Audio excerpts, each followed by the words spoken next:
అంటే జగన్ ప్రభుత్వానికి ఓటేయొద్దని చెప్తున్నారు ప్రజలు. అబ్సల్యూట్లీ.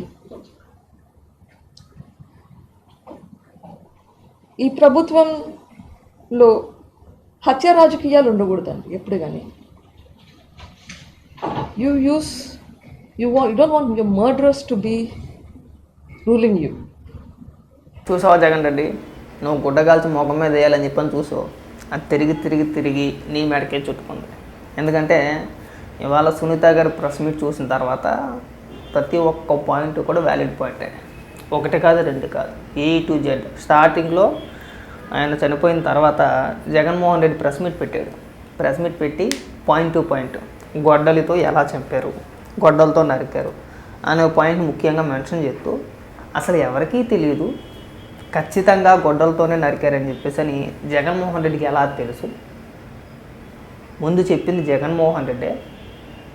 అప్పటికి ఇంకా ఏ ఇన్వెస్టిగేషన్ జరగలేదు కూడా, కానీ ముందే చెప్పాడు. ఎలా తెలుసు? అది కూడా నాకు డౌట్ ఉంది.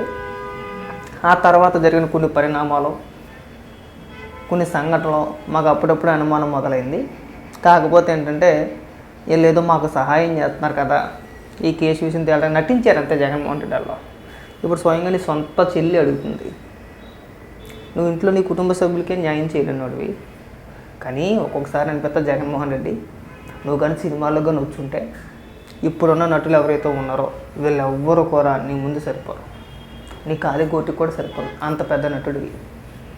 మన సాక్షి పత్రికలో చంద్రబాబు నాయుడు గారి చేతిలో కత్తెట్టి నారాసుర రక్త చరిత్ర అని చెప్పేసి నేను ఏం చేసే హెడ్డింగ్, నీకెంత కులకుక్కలు కావచ్చు, లేదంటే ఇంకో కొంతమంది నాయకులు కావచ్చు, ఇంకేమీ లేదు, చంద్రబాబు నాయుడు గారు చంపించేశారు అని చెప్పి ప్రచారం చేస్తూ చంపింది మీరే అని చెప్పేసి మీకు తెలిసినా సరే.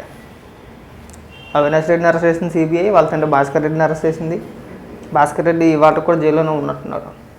సరే, అవినాష్ రెడ్డి అంటే బెయిల్ వచ్చింది, నడిచిపోతుంది. నువ్వు మొదట్లో CBI ఎంక్వైరీ జరగాలని పిటిషన్ వేసావు, అధికారంలోకి రాగానే ఆ పిటిషన్ విత్డ్రా చేసుకున్నావు. స్వయంగా మీ చెల్లె చెప్తుంది. ఒక్కసారి ప్రెస్ మీట్ పెట్టి సమాధానం చెప్పి దానికి, ఆ తర్వాత మాట్లాడదాం మనం.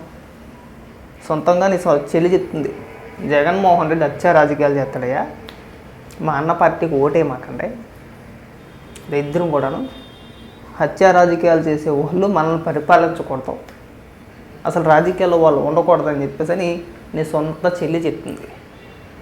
దీనికైనా సమాధానం చెప్తావా, లేకపోతే యథావిధిగా మన కుక్కలు ఏవైతే ఉన్నాయో ఇంకా వాళ్ళకి అలవాటే. ఎందుకంటే మీ సొంత చెల్లిని తల్లిని వదలలేదు, ఇప్పుడు ఇంకో చెల్లి, ఈవిడిపైన కూడా అమ్మనాబూతులు తిట్టించేసి అక్రమ సంబంధాలు అంటగట్టించేసి మురిగించేస్తావో నీ ఇష్టం. ఇప్పుడు కూడా నువ్వు సమాధానం చెప్పకపోతే ఖచ్చితంగా కాదు 100% మీరే ఉన్నారని చెప్తే అందరికీ తెలిసిందే. ఇప్పుడు నువ్వేం సమాధానం చెప్తావో మేము చూడాలి. ఎందుకంటే నువ్వు గతంలో ఆ హత్యని నువ్వు మామూలుగా వాడుకోవాలా.